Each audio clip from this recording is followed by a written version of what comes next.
Have you ever stopped and wondered why some people seem to move forward financially, no matter what happens, while others spend their entire lives working hard and still feel stuck in the same place?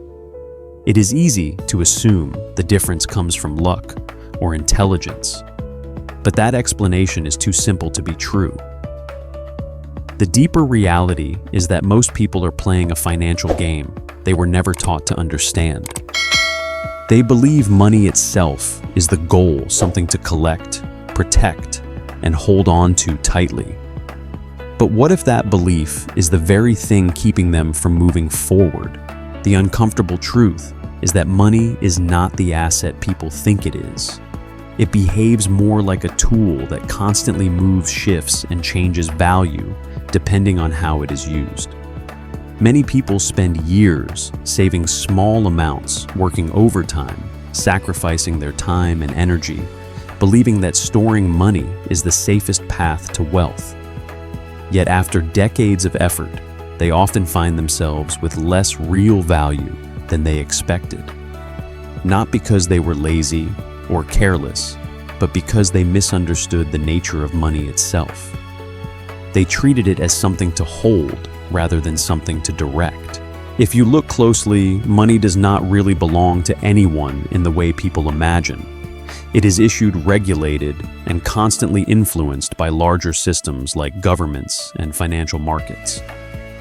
What you actually have is not ownership, but temporary control over how that money flows through your life.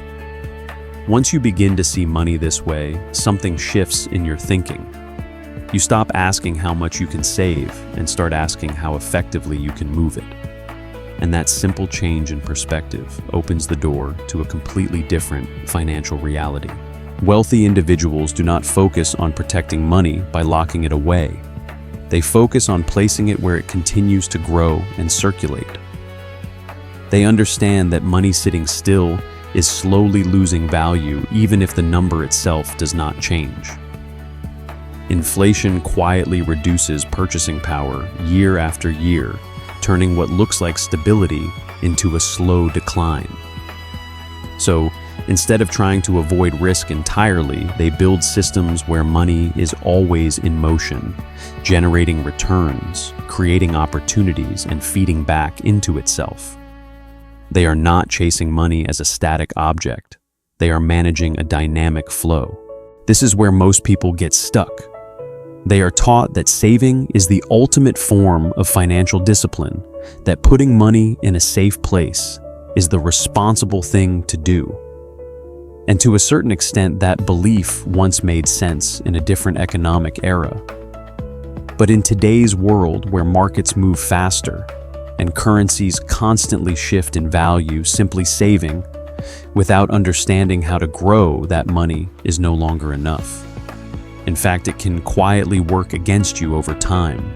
What feels like safety can actually become a trap. Think about it this way. If your money is sitting in a place where it grows slower than the rate at which prices increase, you are effectively losing value every single year. You may not see it immediately, but over time, the difference becomes impossible to ignore.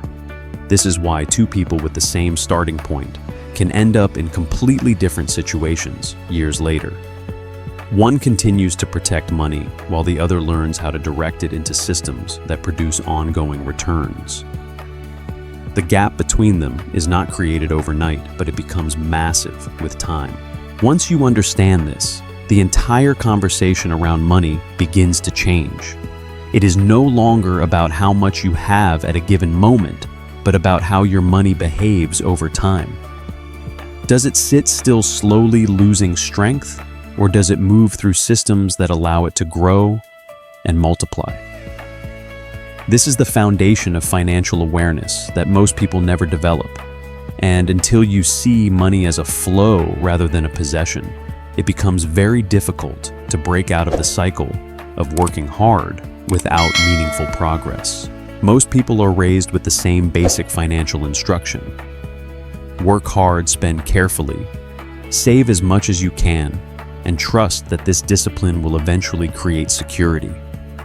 It sounds responsible, and in some ways it is. Saving can protect you from emergencies, give you breathing room, and help you avoid reckless decisions.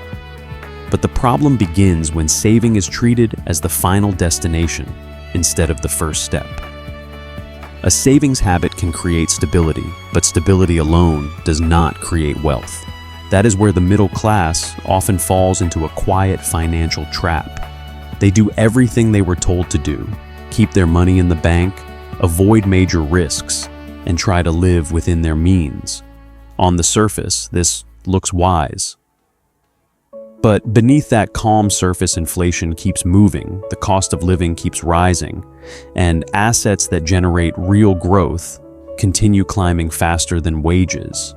So, even though they are behaving responsibly, they are slowly losing ground in a system that rewards movement more than caution. It is like standing still on a moving walkway and wondering why everyone else seems to be pulling ahead. This is why so many hardworking people feel confused and frustrated. They do not lack discipline. They do not lack effort. What they lack is a model that matches the way modern money actually works. In an older economy where prices moved more slowly and opportunities were more limited, saving could preserve value more effectively. But in today's financial world, money left idle becomes weaker over time. The number in your account may stay the same or even grow a little, but its actual power in the real world can quietly shrink year after year. The wealthy understand something that most people never get taught. Money has more potential when it is placed inside productive systems than when it is locked away for comfort. They do not ask how to protect every dollar from movement. They ask how to put each dollar in a position where it can generate more value. That might mean rental income, dividend, producing investments, equity in a business, or ownership in something that grows over time. The form matters less than the principle. Their money is always assigned a job, and that job is to keep working even when they are not. This difference in thinking creates a completely different emotional relationship with money. For most people, money feels fragile. It feels like something that can disappear if they make one wrong move. So they cling to it, protect it, and fear losing it. But for people who understand, cash flow money becomes less like a treasure to guard and more like a worker to deploy. They still respect it, but they do not worship it. They focus less on possession and more on direction, less on holding and more on circulation. That shift is powerful because it changes the question you ask yourself every month.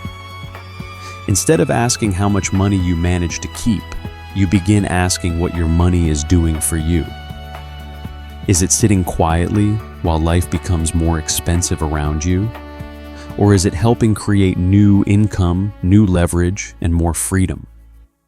Once you start thinking that way, your financial life stops revolving only around labor. It starts moving towards structure. And structure is what separates people who must constantly earn from people who gradually build systems that earn for them. This is the point where financial maturity begins, not when you make a huge amount of money, and not when you memorize complicated investing terms, but when you understand that income alone is not enough. A paycheck can support your lifestyle, but cash flow can change your future. One depends on your time, your energy, and your presence. The other can continue even when you step away. And that is the real reason some people never seem trapped by the same pressures. They are not just earning money, they are building channels through which money keeps returning to them. Once you begin to see money as something that needs to move, the next question naturally becomes how that movement actually works. This is where the idea of cash flow becomes central, not as a buzzword, but as a practical mechanism that shapes your entire financial life. Cash flow is simply the movement of money in and out. But more importantly, it is about whether that movement creates more opportunities or slowly drains your resources. Two people can earn the same income, yet their outcomes will be completely different depending on how their money flows. Most people live in a cycle where money comes in through work, goes out through expenses, and leaves little behind to create future income. It is a loop that feels stable but does not expand. They might increase their salary over time, but their lifestyle often grows alongside it, keeping them in the same position. This is not a failure of effort, it is a limitation of structure. When your only source of income depends on your time, your financial ceiling is always tied to how much you can personally produce. People who understand cash flow begin to break that cycle by introducing new channels that operate independently of their daily effort. They might invest in assets that generate consistent returns, build small systems that produce income, or gradually acquire ownership in things that grow over time. The key is not how fast they move, but that they are building something that continues to function without constant input. Even a small stream of recurring income can change the way you think, because it proves that money does not have to rely entirely on your presence. This is where the concept often called the flywheel effect begins to appear in real life. At first, progress feels slow and almost insignificant.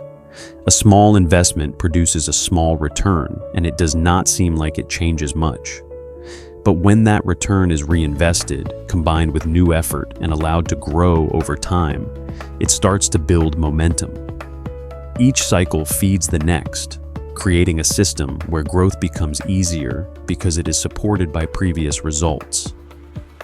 Eventually, the system begins to carry part of the load for you.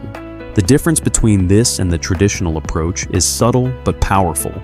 Instead of constantly starting from zero each month, you begin to accumulate small advantages that stack over time. Your income is no longer a single stream that must be maintained, but a network of flows that support each other.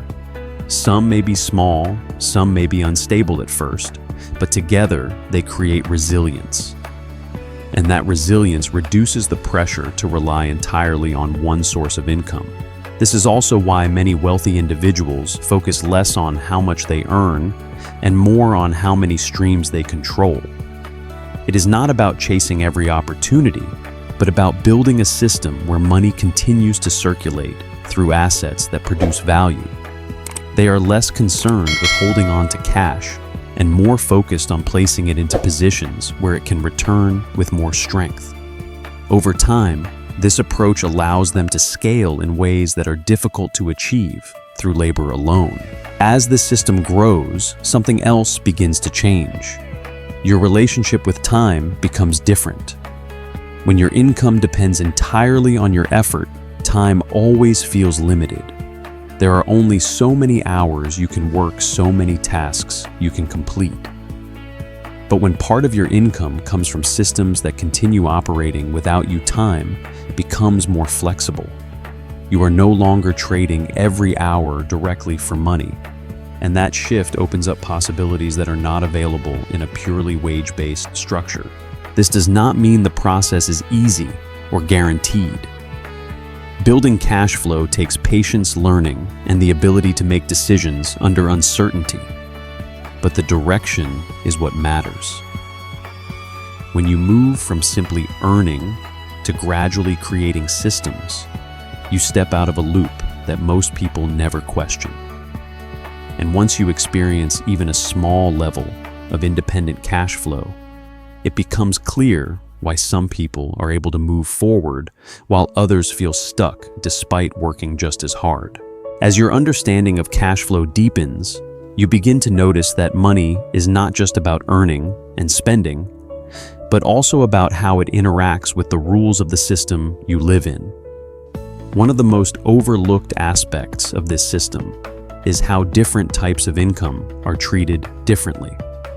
Most people rely on earned income, which comes from a job or active work, and that type of income is often taxed at the highest rates. It is predictable, but it is also heavily exposed. On the other hand, income generated through assets and structured systems often operates under a different set of rules. This is not about avoiding responsibility, but about understanding how the game is designed. When income comes from investments, businesses, or structured entities, there are often ways to manage expenses, reduce taxable profit, and reinvest more efficiently. The wealthy do not necessarily earn in a completely different world, but they use structures that allow their money to move in more flexible ways. They think in terms of systems rather than transactions, and that perspective gives them more control over how their money behaves over time. For example, when an individual earns money through a paycheck, most of it is already defined before it even reaches them. Taxes are applied, options are limited, and what remains is what they have to work with. But when money flows through a business or an investment structure, there is more room to decide how that money is allocated. Expenses can be managed differently, profits can be reinvested, and growth can be prioritized over immediate consumption. This does not eliminate risk, but it creates a different set of possibilities. Understanding this changes the way you look at financial freedom. It is no longer defined simply by a large amount of money sitting in an account. Instead, it becomes about the consistency of income that continues to come in without constant effort. If your monthly needs are covered by systems that generate income on their own, your dependence on active work begins to decrease. That is why someone with a modest but stable flow of income can feel more secure than someone with a large amount of savings that is slowly being consumed. Many people ask how much money is enough to feel free. But the more useful question is how stable your cash flow is. You could have a large amount saved, but if it is not producing anything, you will always be thinking about how long it will last. On the other hand, if you have multiple streams that consistently support your lifestyle, the pressure changes. You are no longer counting down your resources, you are maintaining a system that continues to replenish itself. That shift in perspective can completely change how you experience your financial life. This is also where many people with visible assets find themselves in a surprising position. They may own a home, a car, or other tangible things that appear valuable, but if those assets do not generate income, they still rely heavily on their time to sustain their lifestyle. Ownership alone does not guarantee freedom. What matters is whether those assets are connected to a flow that feeds back into your life. Without that flow, even valuable possessions can become burdens that require constant maintenance and cost. On the other side, someone with fewer visible assets but strong cash flow can live with much more flexibility. They may not appear wealthy at first glance, but their system is working quietly in the background. Income arrives regularly, expenses are covered, and there is room to grow. This is the difference between having wealth and appearing to have wealth. One is based on structure and sustainability. The other is often based on accumulation without movement. At this stage, the idea becomes clear. Financial strength is not built by holding money still, but by designing how it moves. When you begin to think in terms of systems, flows, and structures, you step into a different level of awareness. You are no longer just participating in the economy, you are starting to understand how it operates beneath the surface. And once that understanding takes hold, it becomes much harder to go back to the old way of thinking. At a deeper level, money is not just a financial tool, it is a reflection of belief. It only works because people collectively agree that it has value. A dollar bill by itself has no inherent power, but the system surrounding it gives it meaning. This is why markets move not only based on numbers, but also on expectations, confidence, and perception. When people believe something will grow, money flows toward it. When that belief fades, the flow changes direction. Understanding this helps you see that money is not fixed. It is constantly reacting to human behavior. This idea may seem abstract at first, but it explains many things that appear confusing on the surface. Companies with little physical assets can be valued at billions because people believe in their future potential. Entire markets can rise or fall based on shifts in confidence rather than immediate results. Even currencies themselves depend on trust in the systems that support them. Once you see this, you begin to understand that money is closely tied to perception, and perception shapes where it flows. Wealthy individuals do not ignore this reality. They pay close attention to where belief is forming and where it is fading. They understand that controlling assets that generate cash flow is powerful, but aligning with systems that people trust is even more important. This is why they often invest in areas that have long-term potential, not just short-term returns. They are not only following numbers, they are following momentum, direction, and collective behavior. In many ways, they are positioning themselves within the current of belief rather than trying to fight against it. This also explains why simply holding money without direction can feel safe, but actually limits your growth. When money is idle, it is not participating in any system that creates value. It is not benefiting from growth, from innovation, or from the expansion of markets.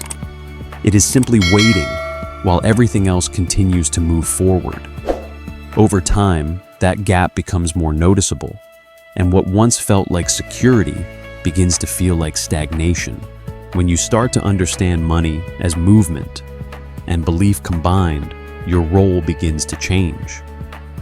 You are no longer just someone who earns and spends. You become someone who decides where your resources are placed and how they interact with the larger system. This does not mean taking reckless risks or chasing every opportunity. It means being intentional about where your money flows and why. It means recognizing that every decision either places your money in a position to grow or leaves it standing still. There is also an important shift in how you think about ownership. In the modern financial world, control often matters more than possession. Many of the most influential individuals do not fully own everything they are involved in. Instead, they hold positions that allow them to influence direction, strategy, and flow. They understand that owning a small part of a powerful system can be more valuable than owning all of something that does not grow. This is a different way of thinking, one that focuses on leverage rather than accumulation. As you move further into this perspective, you begin to see financial growth as a process of design rather than chance. You are not waiting for money to appear or hoping that effort alone will solve everything. You are gradually building a structure where money enters, moves, and returns in a way that supports your goals. Some parts may take time to develop, and some may not work as expected, but the overall direction becomes clearer with each step. In the end, the goal is not just to have more money, but to understand how to work with it in a way that creates freedom. When money flows through systems that you have designed or chosen carefully, it begins to serve you instead of controlling you. And that is when the conversation shifts from survival to possibility, from reacting to circumstances to shaping them. At this point, the conversation is no longer about whether money matters, but about how you choose to interact with it. Most people spend years focusing on how to earn more, believing that a higher income will eventually solve everything. And while earning more can certainly improve your situation, it does not automatically change the structure behind your finances. If the system remains the same, more income often leads to more spending, more obligations, and more pressure to maintain that level of effort. Without a shift in how money flows, the cycle simply becomes larger, not freer. This is why many people reach a point where they are earning more than they ever expected, yet still feel trapped. Their lifestyle has expanded alongside their income, and their financial responsibilities have grown just as quickly. What once felt like progress begins to feel like maintenance. They are no longer chasing survival, but they are still not experiencing freedom. The problem is not the amount of money, but the lack of systems that allow that money to work independently of their time. When you begin to focus on designing systems instead of just increasing income, everything starts to align differently. You start asking better questions. Instead of wondering how to get paid more for your time, you begin exploring how to separate your income from your direct effort. This might start small with a single investment or a modest income stream, but the principle remains the same. Each step moves you closer to a structure where money can continue to flow without constant input. There is also a mindset shift that comes with this process. You stop seeing money as something that defines your worth or your security, and instead begin to see it as a resource that can be directed with intention. This reduces the fear that often surrounds financial decisions. When you understand that money can be rebuilt, redirected, and grown over time, it becomes less about protecting every dollar and more about making thoughtful decisions that support long-term outcomes. Fear is replaced by awareness, and awareness leads to better choices. Of course, this path requires patience and discipline. Building systems takes time, and results are rarely immediate. There will be moments of uncertainty, and not every decision will lead to success. But the key difference is that you are no longer relying solely on effort. You are creating structures that can evolve, improve, and expand beyond your individual capacity. Over time, those structures begin to carry more weight, allowing you to step back without everything collapsing. As this happens, your definition of financial freedom becomes clearer and more realistic. It is not about reaching a specific number in your bank account, but about reaching a point where your systems consistently support your life. When your essential needs are covered by flows that do not require constant attention, your relationship with work changes. You can choose what to pursue rather than feeling forced into it. You gain flexibility not just financially, but mentally and emotionally as well. In the end, the most important realization is simple but powerful. You are not limited by how much money you have today, but by how well you understand what money can do over time. When you shift from holding money to guiding it, from earning to designing, from reacting to building, you begin to step into a different kind of financial life. It is not defined by quick wins or dramatic changes, but by steady, intentional progress that compounds quietly in the background.